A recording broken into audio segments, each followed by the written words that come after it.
the perils of being left-handed in that. But here are the latest numbers. You see Clinton 214 right there. The new numbers are 235. All right, thank you very, very much, everybody. And again, just coming to you live from the U.S. Embassy, if you have just tuned in. And gosh, things are now getting very active here at the embassy as everybody is hanging on to these words, trying to find out exactly where the results are heading.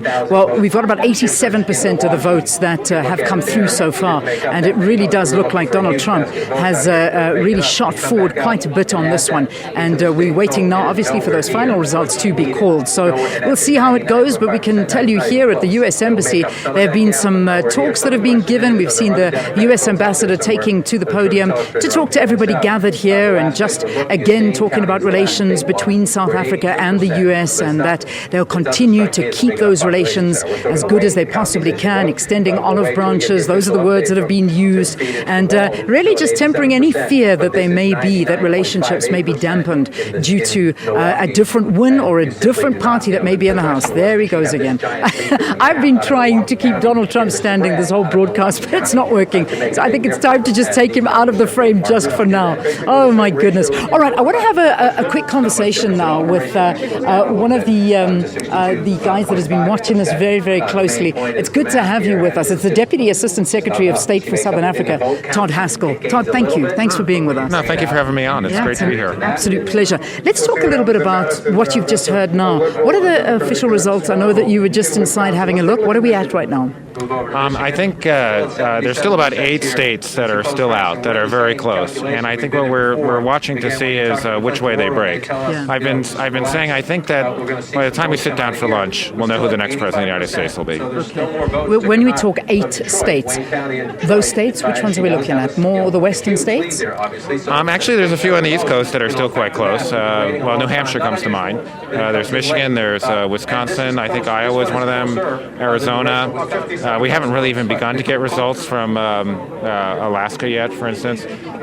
All of these are states, frankly, in a lot of them right now, Donald Trump is leading, but there are significant portions of the electorate that are still out. Yeah. There's still votes to be counted. I'm very glad the system's working. The votes are being counted quickly, and we'll know real soon. In fact, I've stepped away from the TV just a few minutes ago.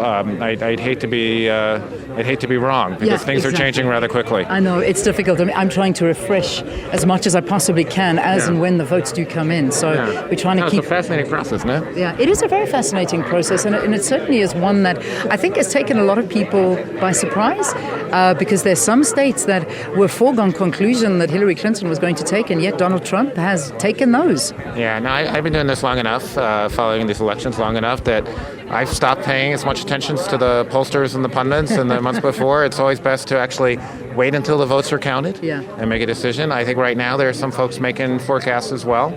I think we really do have to wait and see the final results. But it's we'll see. Yeah. Just having a look at the atmosphere that's in the States right now, world markets are worrying. People in the States are worrying. There's a lot of uncertainty that Americans find themselves in. Donald Trump has not run your conventional campaign, and that goes without say. Hillary Clinton, unfortunately, has had a lot also that she's had to prove, email scandals and other scandals that she's had to get over. So it's been a very difficult run up to these elections. But obviously, this is the will of the people and democracy at play here. Right. No, I think that's exactly it. I mean, we can talk about Americans being worried and different issues like that. I'm not so sure that's 100% true. I think what we've had here is a process the way it's supposed to work. We had 2 candidates. They had 2 opposing points of view. They laid out their platforms.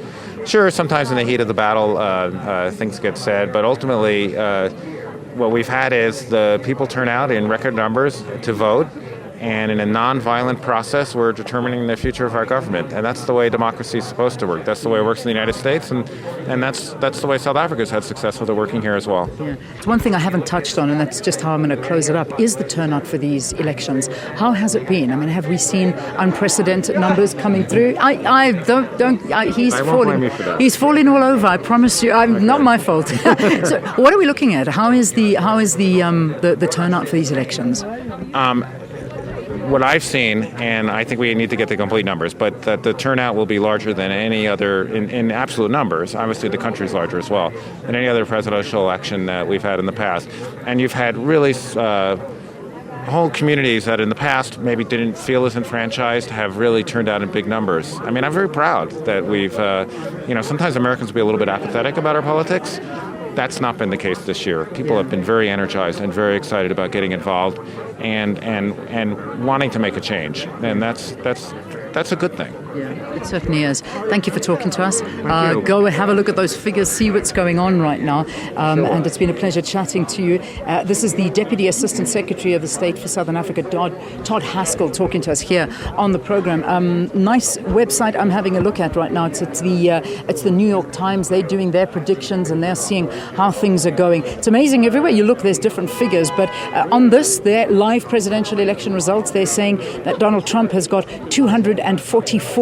Clinton 215, both heading to that 270 number. However, as I wrap and throw to the studio, they have a prediction here. They have a live result forecast. They predict a win of 95% for Donald Trump. That's how confident they are that Donald Trump is going to win this U.S. election.